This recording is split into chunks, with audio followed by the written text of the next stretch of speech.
আমরা বিশ্বাস করি আল্লাহ আছেন, ঠিক না? আচ্ছা, এবার প্রশ্ন করি, আল্লাহ আছেন কোথায় আছেন? আচ্ছা, বুঝতে পারছি আপনাদের মধ্যে ইখতিলাফ হয়ে গেছে।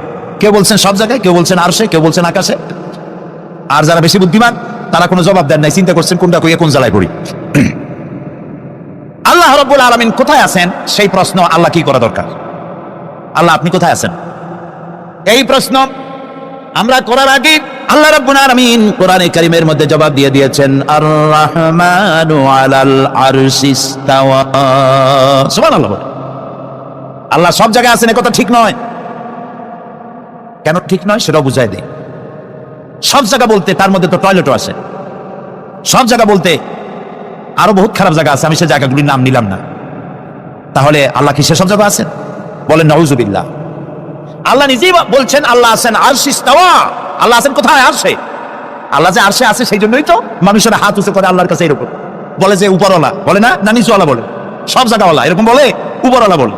আল্লাহ আছেন আরশে, কিন্তু প্রত্যেক রাতে তিনি প্রথম আকাশে আসেন। সুবহানাল্লাহ। বান্দাদেরকে ডাকার জন্য আসেন। আল্লাহ সর্বত্র জ্ঞান রাখেন।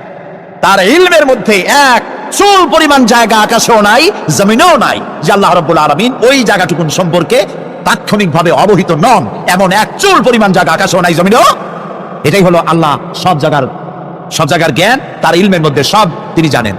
এ কথা একটি ছোট্ট আয়াতের মধ্যে এভাবে বলা হয়েছে, وَيَعْلَمُ مَا فِي الْبَرِّ وَالْبَحْرِ وَمَا تَسْقُطُ مِنْ وَرَقَةٍ إِلَّا يَعْلَمُهَا।